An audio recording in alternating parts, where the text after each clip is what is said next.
Cette vidéo, c'est la vidéo qui va être le plus utile pour vous parce que j'ai tellement entendu les gens me dire « Oh mais c'est trop bizarre et tout, je mange trop bien pour la santé, que des trucs bons et tout, mais je perds pas de poids, limite j'en ai pris. » C'est pour ça que je vous ai fait cette vidéo, pour que vous compreniez pourquoi et quelles erreurs vous faites peut-être et qui vous empêchent de perdre du poids.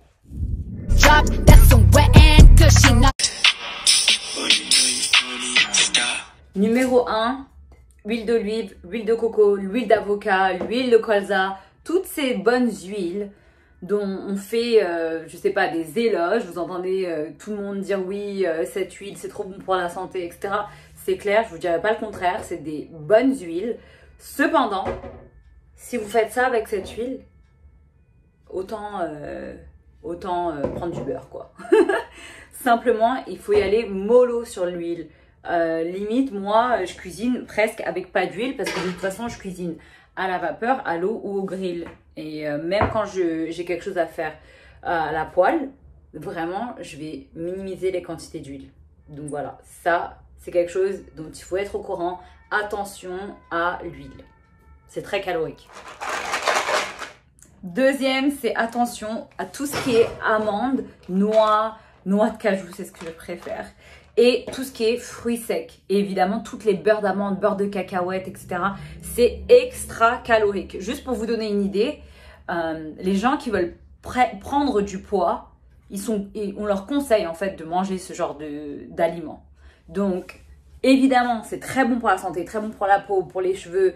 Il y a énormément de bons nutriments à l'intérieur de ce genre de nourriture, de toutes ces noix. Mais en manger en grande quantité, c'est hyper calorique. Vous avez aucune idée.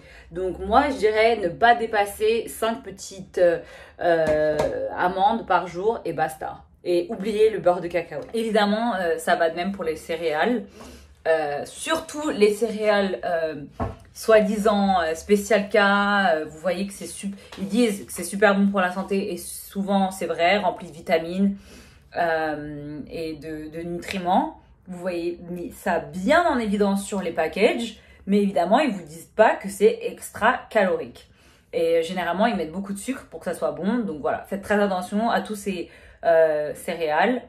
Je vous conseille d'éviter. Et oui, j'allais en venir évidemment aux fruits. Les fruits, simplement, c'est très bon pour la santé, mais oubliez, c'est pas fait pour la perte de poids. Vous pouvez par contre y aller sur les fraises, myrtilles, mûres, tous ces fruits rouges. Mais le reste, on zappe. Ah oui, et le pire que j'ai entendu, c'est les smoothies. Alors les smoothies, vous oubliez généralement, surtout si c'est pas vous qui les faites. Alors là, encore pire, parce que généralement, c'est hyper calorique. Ils rajoutent du sucre, ou alors ils rajoutent des sucres naturels, mais le sucre naturel, c'est quand même du sucre. Je préférerais simplement que vous mangiez un fruit, que vous faites un smoothie vous-même avec un tas de mélange, à moins que vous maîtrisiez encore tout ce qui est alimentation. Mais si vous ne le maîtrisez pas et que vous cherchez à perdre de poids, faites le plus simple possible. Et c'est pour ça que je vous conseille justement de ne pas commencer à aller dans des choses difficiles et des choses que vous ne maîtrisez pas. Voilà. Et enfin, abuser des féculents ou alors ne pas en manger du tout. J'ai remarqué qu'il y a des gens, ils font vraiment les deux extrêmes. Soit ils n'en mangent plus, donc tout ce qui est riz, pâtes, etc., ils coupent tout. Et du coup, votre corps, il se met à marcher à l'envers et il se dit « Oh là, là, elle me donne plus d'énergie, donc il faut que j'en stocke à la place. » Et du coup, il se met à vraiment ralentir votre métabolisme et vous perdez au contraire, vous gardez tout votre gras, votre énergie, vos calories donc, et voilà, donc ça va être contre-productif. Donc mangez vos féculents, mais en petite quantité. C'est toujours sur les quantités qu'il faut être sérieux. Abuser des salades.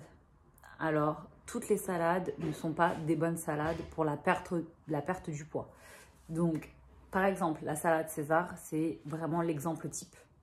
Généralement, quand on mange une salade César, ça va avec la sauce César, extra calorique. Donc voilà, tout ce qui est salade sans sauce, parfait, mais salade avec sauce, on zappe. Voilà, et généralement, vous serez surpris, mais il y a des salades qui sont beaucoup plus caloriques qu'un poulet riz, par exemple. Et c'est comme pareil, tout ce qui est houmous, avocat, quinoa et toutes ces bonnes choses, c'est des choses qui sont caloriques, c'est des choses que vous pouvez manger évidemment, mais en petite quantité. Le truc, c'est que généralement, quand les gens sont en train de faire un régime, ils vont tendance à se dire, bon, j'arrête toutes ces choses-là, le chocolat, les frites ou je ne sais quoi, mais de l'autre côté, je vais manger des salades, etc. Mais vraiment, ils se donnent, quoi, sur ces aliments. Et le problème, c'est que finalement, ils mangent plus de calories que quand ils mangeaient une barre de chocolat ici et là. Donc voilà, voilà les raisons pour lesquelles peut-être vous voyez, vous avez du mal à perdre du poids, vous ne comprenez pas pourquoi vous ne perdez pas de poids. Donc voilà, j'espère que ça va vous aider. Donc voilà, bonne chance à tout le monde. Mon petit challenge du lundi avant l'été, il va commencer pour moi dès lundi qui arrive, donc après Pâques. Et voilà, franchement, je suis motivée. Et là, je me dis que ces petites vidéos, ça va nous aider à nous rentrer dans le moule avant de commencer les choses sérieuses. Ciao!